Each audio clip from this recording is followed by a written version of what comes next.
एक लड़का था। वह काफ़ी गरीब था। उसके पास ना तो कुछ खाने को था और ना ही रहने को घर था। वो अपने दोस्त के घर रहा करता था। उसने एक छोटी सी कंपनी में पेंटिंग का काम करना शुरू कर दिया। धीरे धीरे उसके पास काफ़ी पैसे भी हो गए। बाद में वो काफ़ी धनी भी हो गया, लेकिन अभी भी उसके अंदर कुछ कमी का एहसास होता था। जब वो छोटा था तभी उसके माता पिता इस दुनिया से चले गए थे। उसने कभी प्रेम को नहीं जाना था। एक दिन जब वो अपने किसी काम से बाहर गया था तो उसे एक लड़की दिखी तो कि काफ़ी अच्छी और खूबसूरत थी। उसको देखते ही इस लड़की को उस लड़के से प्रेम हो गया। वो काफ़ी देर तक उस लड़के को देखती रही। कुछ देर बाद वो लड़की वहाँ से चली गई। कुछ दिनों तक ये लड़का उस लड़की को खोजता रहा, लेकिन वह लड़की नहीं मिली। लेकिन नियति से उस लड़की से इस लड़की को मिला दिया। वो लड़की इस लड़के के घर काम की तलाश में आई थी। लड़के ने लड़की को तुरंत घर के काम के लिए रख लिया। जब वो लड़की इस लड़के के मिलने आई तो उस समय इस लड़के ने कुछ शब्द भी साफ से नहीं बोल पा रहा था, जिससे लड़की को लगा कि यह लड़का गूंगा है। लड़का भी जान गया था कि यह लड़की हमें गूंगा समझती है। इसके साथ ही साथ यह लड़की समझ गई थी कि यहाँ लड़का इस घर का नौकर है, ना कि मालिक है। अब जब भी यह लड़का उस लड़की के पास जाता तो गूंगा बन जाता है। धीरे धीरे वह लड़की इस लड़के पर काफ़ी रहम खाने लगी। अब उसे इस लड़के के लाचारी पर प्यार होने लगा। लेकिन फिर वह लड़की एक बात से डर कर पीछे हट जाती थी। इस लड़की के भी माता पिता बचपन में ही मर चुके थे।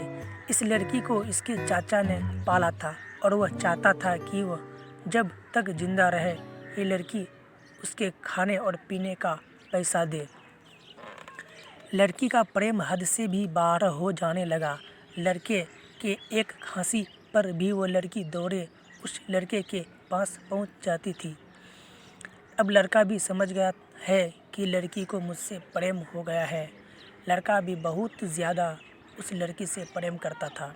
उसने पहले लड़की के बारे में सब कुछ पता किया। जब उसे पता चला तो वह बहुत रोने लगा, क्योंकि उसने गूंगे होने का झूठ बोला था। अब वो दिनों रात रोने लगा। लड़की अपने सैलरी में से लड़के की इलाज करवाने को कहती थी। एक दिन सुबह ही उस लड़की को पता चला कि ये लड़का हॉस्पिटल में भर्ती है। वह दौड़ते हुए जब हॉस्पिटल में पहुंचा तो उसने देखा कि लड़का बेड पर बेहोश पड़ा है। उसके आसपास काफ़ी मशीन लगी हुई थी। जब लड़की डॉक्टर के पास पहुंची तो वहां पर डॉक्टर ने उसे बताया लड़का अब बोल नहीं सकता है। उसने अपनी जीभ को काटने की कोशिश की है। इसके साथ ही उस डॉक्टर ने उस लड़की को एक पत्र दिया, जिसमें उस पत्र में लिखा हुआ यह था कि मैं काफ़ी धनी लड़का हूँ। जिस घर में तुम काम करती हो उस घर की मालिक मैं ही हूँ। लेकिन इसके साथ ही मैंने तुमसे एक बहुत बड़ा झूठ बोला है कि मैं एक गूंगा हूँ। अब इस झूठ का प्रायश्चित करने के लिए मैं ऐसा काम करने जा रहा हूँ। इसके साथ ही तुम मेरे घर से मेरे मैनेजर से पैसा को लेकर अपने चाचा को दे देना और एक नई ज़िंदगी की शुरुआत करना। अगर हो सके तो मुझे माफ़ कर देना, तुम्हारी दोषी। इस पत्र को पढ़ने के बाद उस लड़की के आंखें आंसू से भर आए। वह बहुत रोने लगे। दौड़ते हुए मंदिर गई। उसने भगवान के सामने कसम खाया कि जब तक वो लड़का बोलने नहीं लगता है तब तक वह कुछ नहीं खाएगी, भले ही वह मर क्यों न जाए। इधर डॉक्टर भी उस लड़के की इलाज कर रहे थे।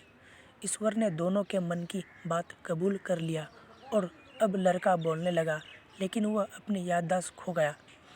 अब उसे कुछ भी नहीं याद था। अब इसके बाद लड़की ने उसके याददाश्त के लिए काफ़ी कुछ किया, लेकिन याददाश्त ना आ सका।